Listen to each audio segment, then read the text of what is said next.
Phoenix here. So I like sharks, right? As you can probably tell from the images on my wall, and the t-shirt I wear, and just my general personality, right? There are quite a few shark movies out there that Hollywood and otherwise have made. Some of them are very good. Some of them are very, very, very, very, very, very bad. I've seen some of these movies, and I just thought it would be funny for me to review them. So today, first off, it's going to be Deep Blue Sea. This was made in 1999 and directed by Rennie Harlin. I believe that's his name. This person is most famously known for directing Die Hard 2, and also his string of financial and commercial failures from the mid-90s on. Recently he directed 12 Rounds, starring the WWE's John Cena, which, as I'm sure you can guess, was a total failure for a movie. Maybe not for a WWE movie, but anyway. So it's directed by him. Basically, the plot is these people decided to genetically engineer these Mako sharks and make them really big in order to harvest some protein in their brain in order to cure Alzheimer's. I'm not kidding. So they've got this facility that's hanging out, floating in the middle of the ocean.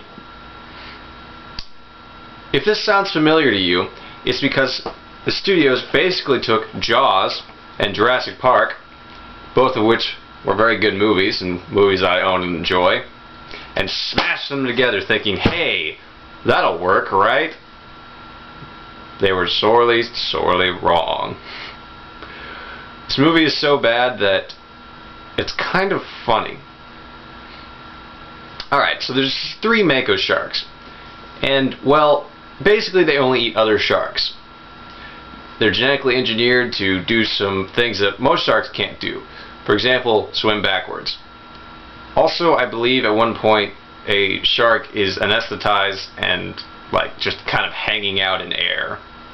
Like, that's okay. Like it can breathe or not crush itself due to its weight.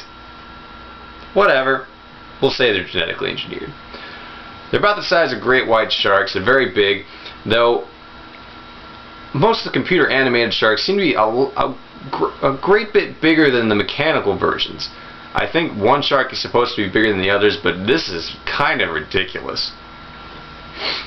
So of course things go wrong while they're trying to extract some of the whatever the hell they're extracting from the shark's brain.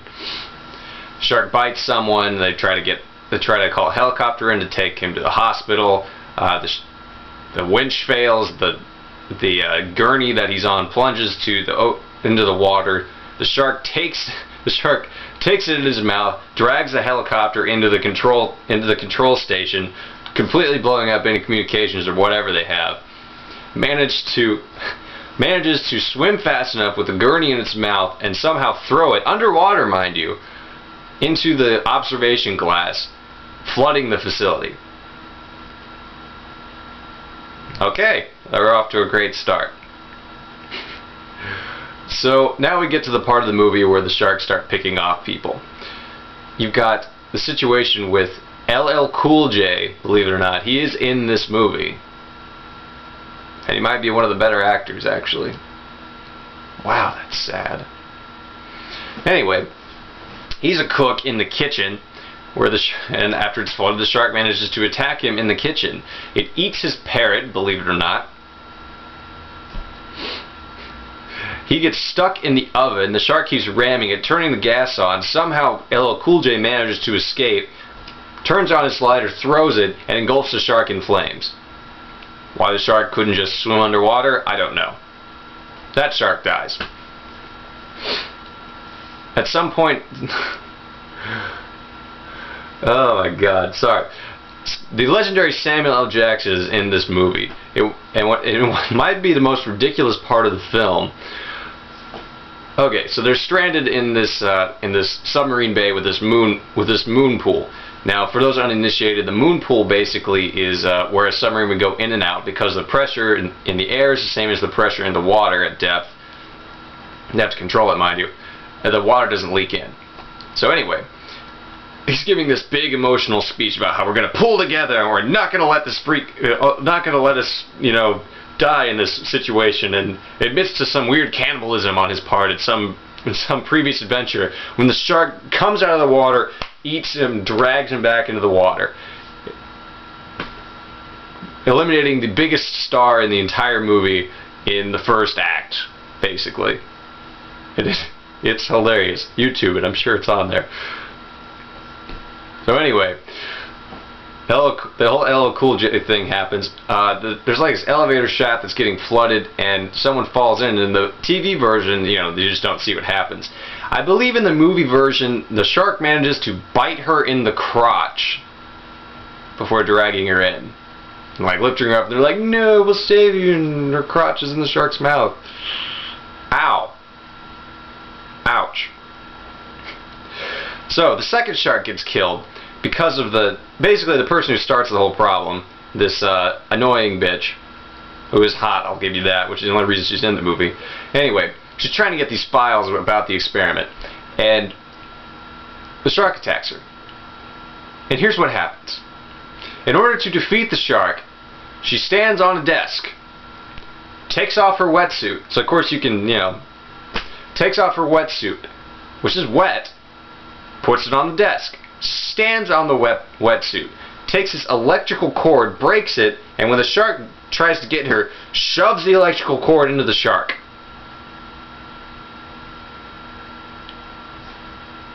Did I mention the entire area is flooded? How does she not shock herself? I mean, clearly it's only to see her badongas, but oh my god, it's so stupid! Alright, so the facility's sinking and people that are dying, and eventually they figure out, oh, the sharks are so smart, they're making us sink the facility so they can get out. Alright, I'll give you that. By the end of it, it's only LL Cool J, the main character, who is the dude who played the Punisher in not the sequel, but the more recent movie, and the stupid chick. So the shark's gonna get away. He's gonna ram through the fence, which is weaker on the top, basically, which was above the water, now it's below it. So the shark's gonna get away. This is the big one.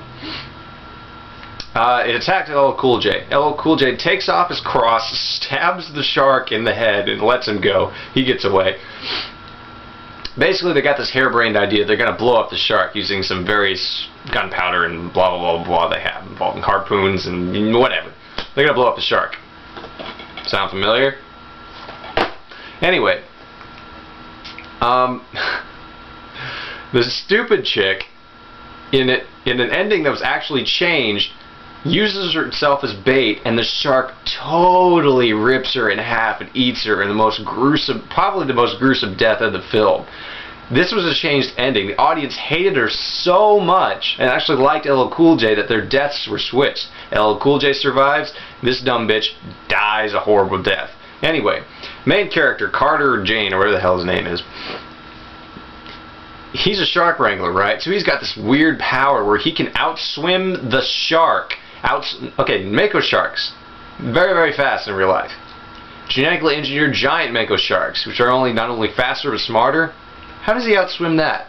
Basically, he dodges the shark underwater and like grips onto the dorsal fin and attaches the thing, and LL Cool J fires it when the shark swims away, and then he blows up.